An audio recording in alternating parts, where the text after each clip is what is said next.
Hey everybody, it's me Arlene, Delicious Delights. Welcome to my channel. Today I'll be talking about my top 10 winter fragrance perfume picks for the year, and I guess also a little bit of 2023.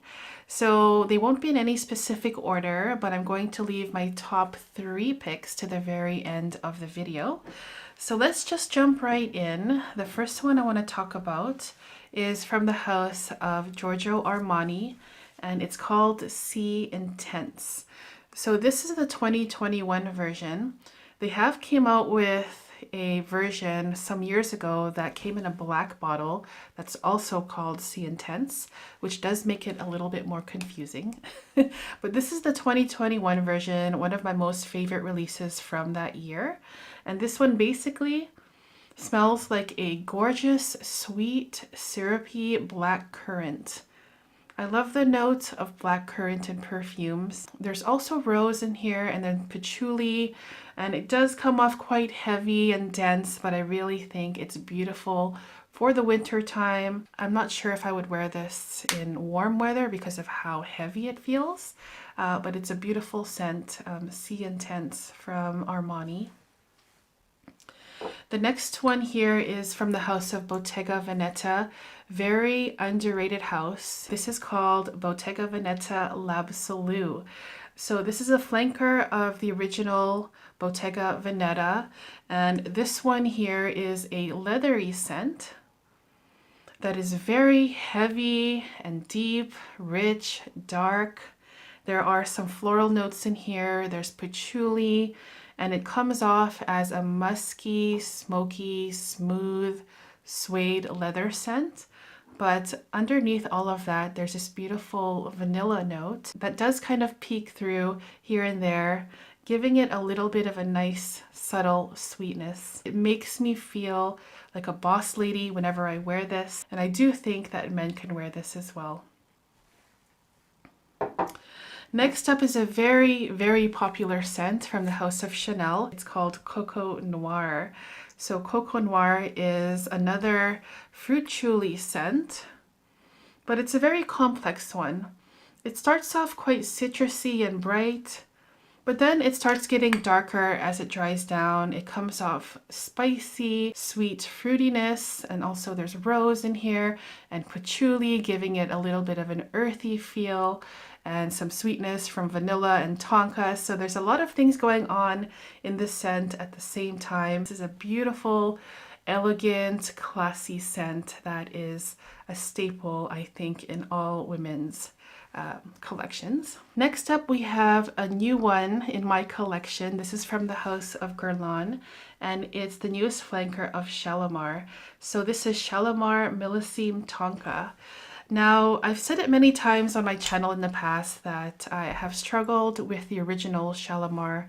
I just found it to be so harsh, difficult to wear, very pungent.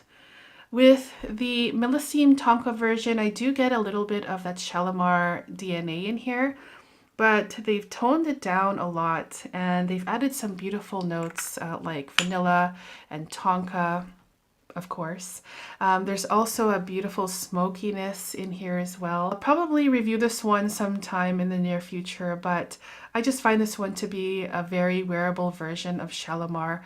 My favorite version is actually here. This is the Soufflé de Parfum, but I think this one is probably my second favorite. So that's Shalimar Millesime Tonka from Guerlain. Next one here is a cheapie from Zara, and it's called Red Temptation Winter Eau de Parfum. Now, this one basically is a dupe of Baccarat Rouge 540 Extrait de Parfum. So this one starts off quite harsh in my opinion, but as this one dries down, it does calm down a lot, and then it does resemble the 540 Extrait more and more as it dries down, at least on my skin. So I think that if you're a fan of the Extrait, you definitely should get your nose on this one. Of course, there's a huge price difference with the original. I think it's like 310 euros now. And this one I only paid like 17 or 18 euros for. So definitely worth a try. Red Temptation Winter from Zara. Next up is another cheapie. This one is from Sol de Janeiro. It's the Cheirosa 71. And I think this is my favorite from this collection. I finished a bottle of the 62. Really enjoyed that one as well. But this one to me is even more delicious.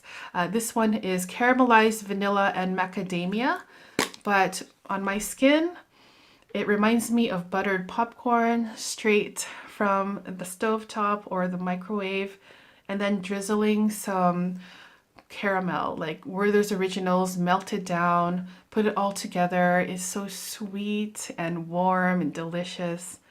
I mean, I love the notes of caramel and I love the note in popcorn as well in fragrances. And this is just a combination of both. Two things I absolutely love.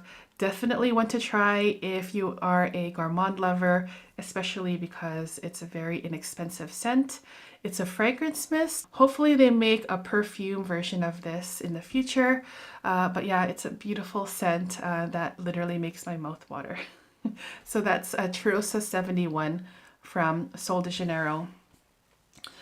Now we have 3 more to go. These are my top 3 picks for the winter for women's designer fragrances.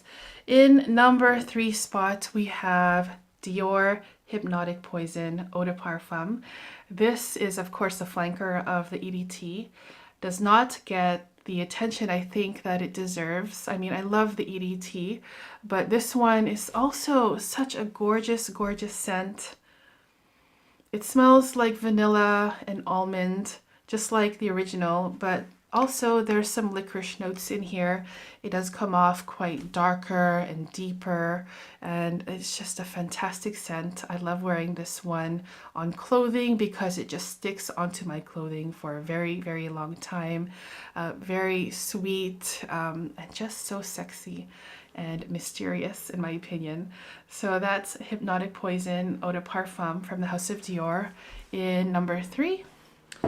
My second favorite pick here is from the house of Lancome, and I love this bottle, you guys. It is Lancome La Nuit Tresor Intense. This one is a cherry scent. I know cherry notes are very popular right now. It's a very trendy note, but I love it so much. So there's almond, cherry, rose, vanilla in here. Very sweet and delicious, very sexy. Perfect for the winter time. I think you can wear it in summer too if you'd like to, but it does have a heaviness to it that I think works really well in cold weather. So that's La Nuit Tresor Intense in the second spot. And finally, my number 1 pick for the winter is from the house of YSL. I don't own a bottle of it yet. I only have a travel size of it. This one is called Libre Le Parfum. So I'm a big fan of the Intense version. This Le Parfum version is also really beautiful. It smells pretty similar to the Intense, but tone it down a lot. Make it more smooth, less intense, creamy. There's orange blossom, there's vanilla, musk. It has a little bit of an animalic kind of feeling in here. Also, there's a beautiful lavender note in here, and I love lavender and scents when it comes to women's perfume, mostly because it's not a very common note, I would say, when it comes to women's fragrances. Usually I smell lavender in men's perfumes, but with this one here, they just added a beautiful lavender note with the vanilla, and it just gives you this nice, cozy, warm, sexy, dark scent. So yeah, one of my favorite releases from the year for sure. Libre Le Parfum from the house of YSL. So yeah, that was my list of my perfume picks for the winter time. I would love to hear what you guys will be wearing for the winter. Thank you so much for tuning in today, and I will see you guys soon in the next video. Take care, guys. Bye-bye.